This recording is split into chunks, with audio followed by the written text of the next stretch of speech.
Welcome back to another Children's Church video. Today, Douglas has a really good message for us, and I mean really good, especially for the times that we're living in these days. He will be talking about change and how change can be a blessing. When I heard this message from Douglas, this verse popped into my mind. Jeremiah 29:11. It reads, "For I know the plans I have for you, declares the Lord. Plans to prosper you and not to harm you. Plans to give you hope and a future." So, even though change may come in our way, we can trust that God knows what's best for us. Let's get on to the video. Change can be really hard, but it can also be really, really good.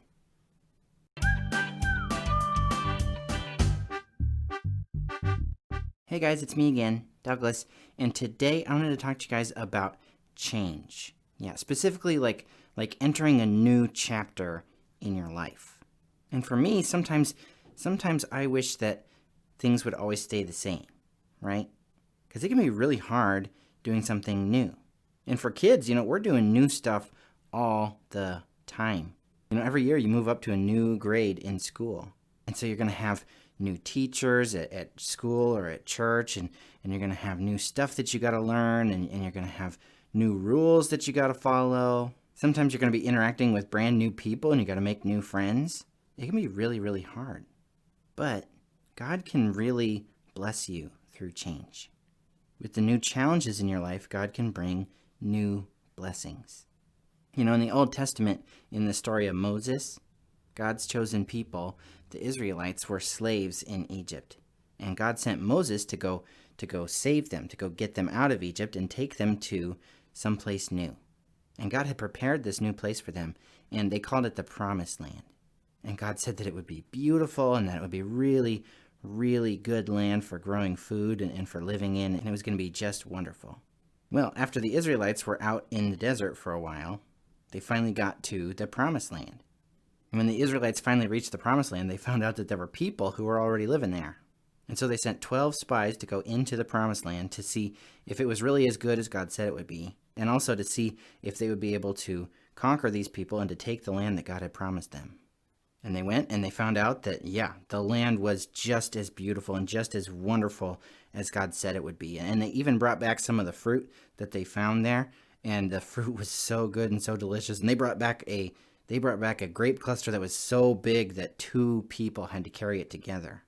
But they also found out that the people who lived there were, in fact, really strong.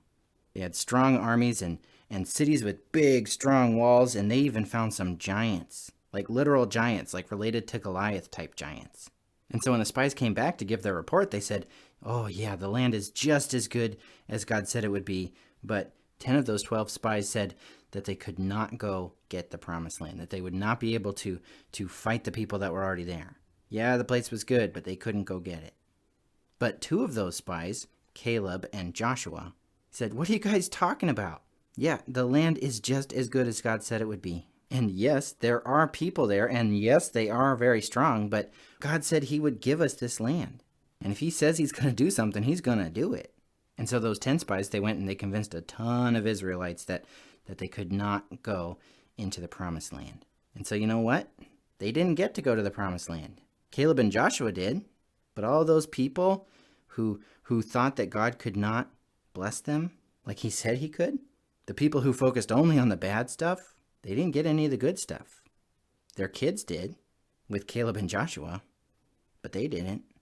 And sometimes I feel like in our own lives, whenever we are are faced with something new, that we kind of tend to focus on all the bad stuff. We focus on just the challenges.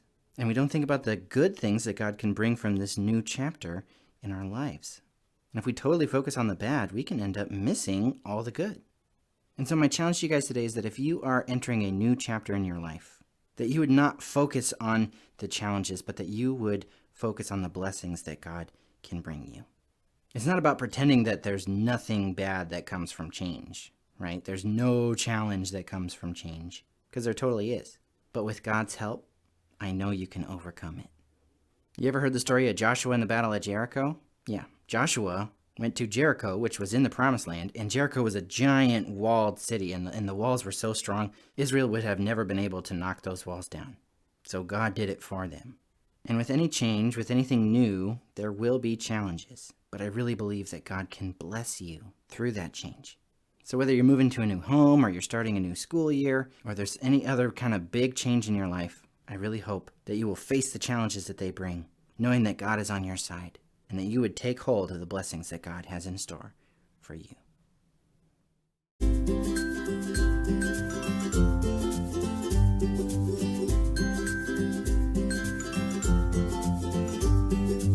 God told Moses to send men to go and check out the land of Canaan. Canaan was the land God promised to give to Abraham, the father of the Israelites. Moses selected 12 men. He sent them to spy out what the land and the people there were like. The spies spent 40 days checking out the land of Canaan before returning to Moses. The spies said that the land was a good land, filled with milk and honey. The men showed the people fruit from the land of Canaan, a large cluster of grapes it took 2 men to carry. But 10 of the spies gave a bad report about the land of Canaan. They said the people of Canaan were too powerful and would destroy the Israelites. After hearing the bad report, the people of Israel complained and wished to go back to Egypt. But Joshua and Caleb, the 2 other spies, told the people to trust in the Lord. God was strong enough to defeat the enemies of Canaan, they said. The people did not trust God. So God told Moses he would destroy them. But Moses asked God to forgive the people, and God did. Still, God told the people and the 10 spies they could not go into the promised land of Canaan. Instead, they would wander around and around in the desert for 40 years. After 40 years, only Joshua and Caleb and the children would go into the promised land.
Your love is the proof that Jeremiah 29:11 is true. For I know the plans I have for you, declares the Lord, declares the Lord. For I know the plans I have for you, declares the Lord, declares the Lord.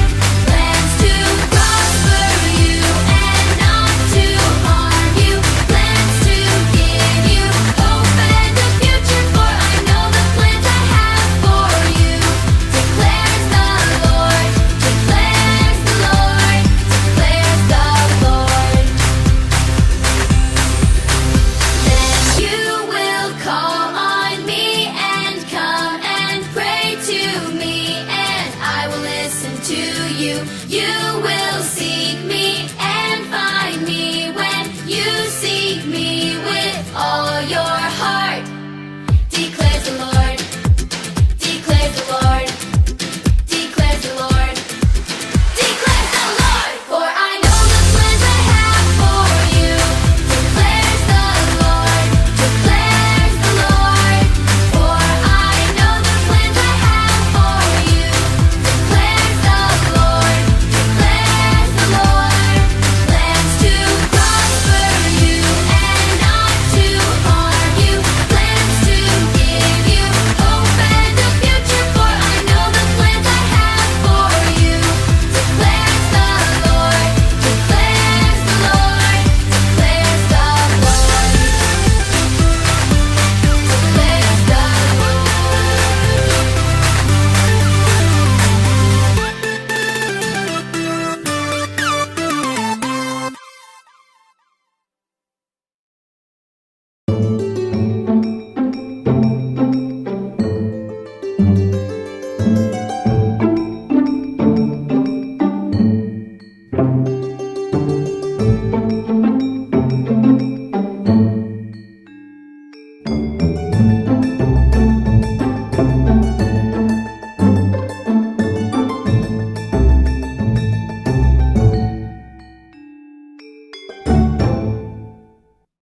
Hey guys, I hope you like this video. And hey, did you know that making these videos is my full-time job? Yeah, well, okay, not actually my full-time job. There's this guy named JJ who helps me quite a lot to make these videos. Actually a whole lot. He helps me make these videos, and it's his whole job just to make these videos and to run my website and all that other stuff that goes along with this ministry of Douglas Talks. And he's only able to do this through the generosity of people like you. So if you would like to help support my ministry, you can go to patreon.com/Douglas Talks and support us there. You know, you can see the people with their names over here. They're scrolling up. Those are people that help us by sending us monthly support. And if you'd like to see your name over there or even your picture, then you should totally check it out. Patreon.com/Douglas Talks, and you can learn all kinds of information about how you can support my ministry. Thank you guys so much. You are the best. God bless.